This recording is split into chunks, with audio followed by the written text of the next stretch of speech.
Okay, let's unpack this.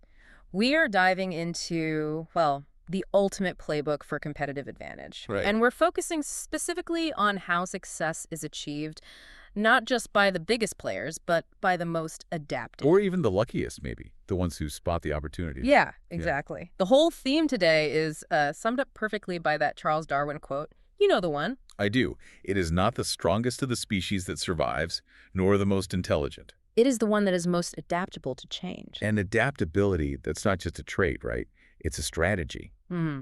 And our mission for you today is to, extract that actionable playbook. Yeah. How do you create something successful Something with a real competitive edge. from challenging or maybe just overlooked circumstances? So to ground this analysis, we're looking at a very specific place, Tigoni in Kenya. Yeah, if you're not familiar with it, it's just under an hour from the absolute bustling energy of Nairobi. Right, and Tigoni is completely different. It's known for serene, rolling tea fields, a much cooler climate. The sources we were looking at describe it beautifully as 50 shades of green. It sounds so tranquil, but the lessons hidden there are, well, they're intensely competitive. And that location is so important. I mean, the tea industry itself, Yeah. it highlights this massive economic scale. How so? Well, the first experimental tea seedlings were planted there in 1903. By 1924, commercial farming was fully underway. Wow, so over a century. Exactly. And today, that whole tea value chain it's an economic giant for Kenya. We're talking 2% of the nation's total GDP. 2% is huge. It is. And it's 40% of its agricultural GDP. It employs 6.5 million people directly and indirectly. That is the definition of a corporate Goliath in action. It is. But we're looking beyond just the massive scale of the tea trade here. We want to understand two fundamentally different strategic frameworks, Right. We need to explore the something from something approach which is the strategy of that corporate Goliath we just described. versus the much trickier and I think far more interesting something from nothing approach. The underdog's secret weapon. It's the essential difference, isn't it? Do you leverage overwhelming resources, money, tech, or do you rely purely on creative insight and just better execution? Which brings us right to the power of perception. I love this quote from Henry David Thoreau. It's not what you look at that matters, it's what you see. That's perfect. And our first case study really focuses on that power, on seeing potential where everyone else just saw failure. And that's the story of Nifty Café. So, Nifty Café and Wine Bar opened its doors in October 2021. And its origin story is just a clinic in competitive adaptation. You'd think a successful cafe in a beautiful area would have a prime spot, right? It would, but that's the whole point. It was tucked away behind Tigoni's only active petrol station. That sounds like a terrible location. It was. Our sources confirmed this space had already been the graveyard for two other businesses. First, a struggling local restaurant, and then a fruit and vegetable shop. So the location itself was a known liability. A total liability. It was an unremarkable, bland building. But the owners applied what our sources call nifty smart thinking. Okay, I like that. They didn't waste time or money trying to fix the unappealing facade that faced the petrol station. So what did they do? They realized the real asset wasn't where customers entered. It was where the building was situated in relation to the landscape. So they looked in the other direction. Exactly. They did something really inexpensive but fundamental. They opened up the entire back wall of the building. Oh, wow. And built this huge, expansive balcony. It completely changed the experience. So instead of looking at a filling station, You're now overlooking the dense, beautiful Brackenhurst forest. They literally took an unutilized asset, that free, beautiful view, and used it to create the entire customer experience. that's brilliant. It's a perfect example of changing the feeling of a space. Yes, from a back alley liability into this sought-after forest retreat. And all they did was change the customer sideline. The owner, Sakina Saif, she has some really specific advice from this whole something from nothing success, right? Incredibly useful advice. Mm. She insists that small businesses, the underdogs, they must insist on great standards Why that specifically? because, as she puts it, they don't get the luxury of off-seasons. That makes so much sense. A corporate giant can afford a bad quarter. Right. Or a dip in service quality. But a small cafe behind a petrol station, they absolutely cannot. And those standards require some serious discipline. Total discipline. Her core lessons really boil down to absolute clarity and just uncompromising execution. Know what you stand for, know the customer experience you want, and then Be boringly consistent. boringly consistent in product quality and service delivery. And what about evolving? That feels crucial too. Oh, absolutely.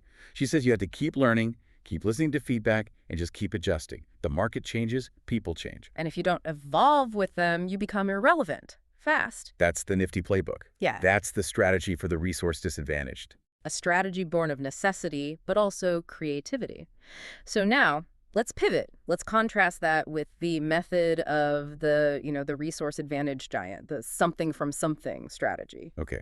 This strategy is all about utilizing an enormous, rich, well-endowed balance sheet. So we're talking about massive amounts of cash, liquidity, cutting-edge tech, market share. Sheer organizational know-how. You're using all of that bulk to simply overwhelm smaller competitors. The whole approach is designed to basically signal, don't even bother trying to compete with us. Yeah, and we see this tactic all the time with regional giants like Safaricom or Equity Bank.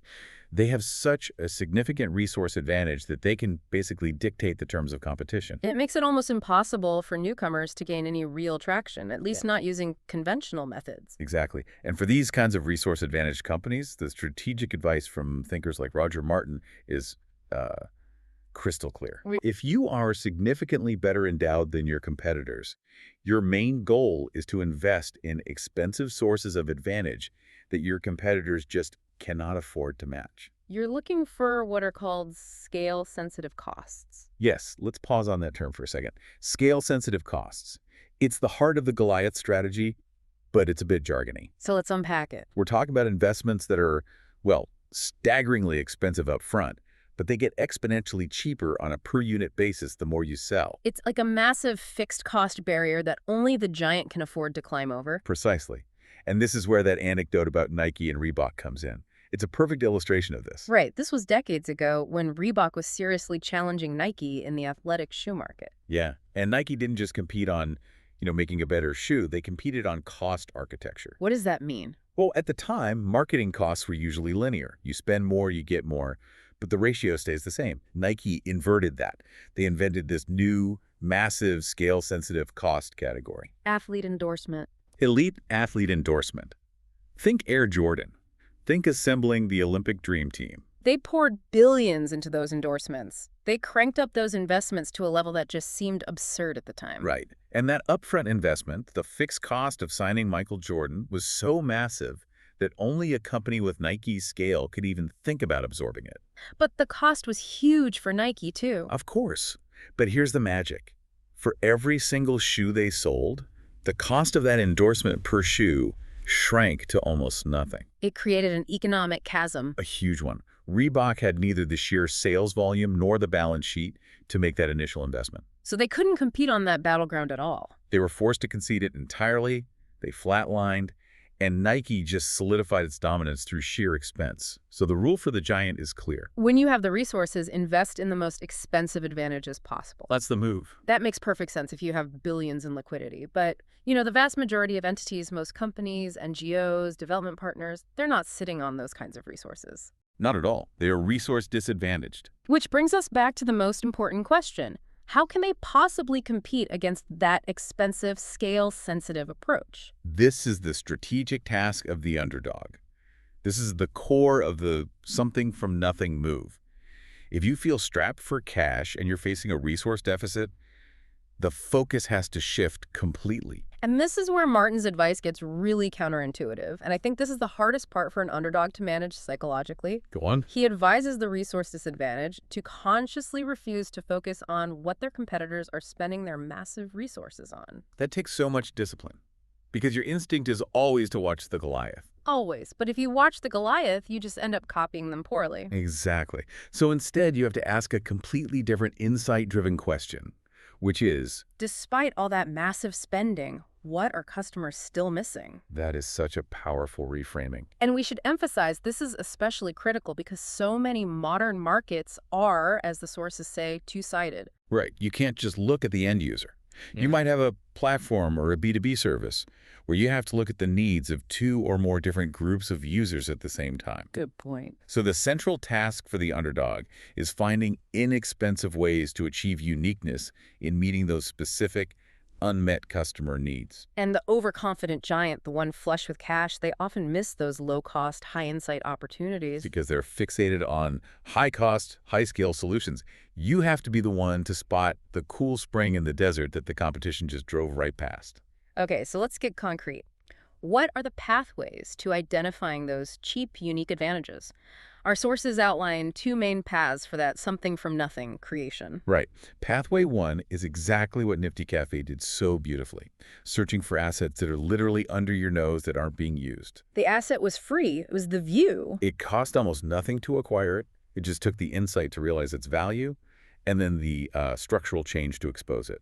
So you have to think about the physical knowledge or location assets you already have that you just haven't leveraged yet. Yeah. And Pathway 2 is about creating cheap but valuable abilities that are tricky for confident competitors to follow. This means avoiding huge capital investment and focusing on internal capabilities. These are things you can achieve with mindset and process, not, a massive funding round. Like what?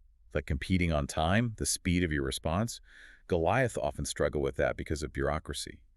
Or being highly conscientious, paying extreme attention to detail in your service. Or maybe being far more tech-savvy in a specific niche. Yes, in a way your bulkier competition just can't be.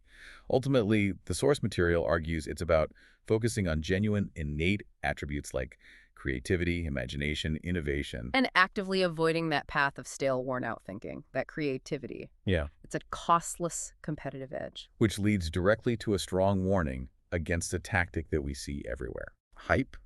The sources are very clear. Do not compete on height. That space is completely oversaturated and, frankly, meaningless. I see that happening constantly. When companies start copying each other's excitement or their marketing language, The more they compete, the more they look exactly the same. they lose the very uniqueness they so desperately need. Hype isn't a strategy. No, it's just an expensive costume. Which brings us to what might be the most powerful and almost no-cost resource for any underdog, the subconscious advantage. This is a really deep point. The core understanding here is that purchasers are not rational machines. Not at all. They buy feelings. Yeah. They buy emotions. They buy based on how they want to feel about themselves or their circumstances. You see this everywhere. And it's not just with luxury goods. Why would someone pay 10 times more for an Apple iPhone versus an Android clone that does basically the same thing? Right. Or why choose a high-end designer purse or a specific brand of car? The purchase is driven by that desired emotional identity and experience. It's not driven by a spreadsheet.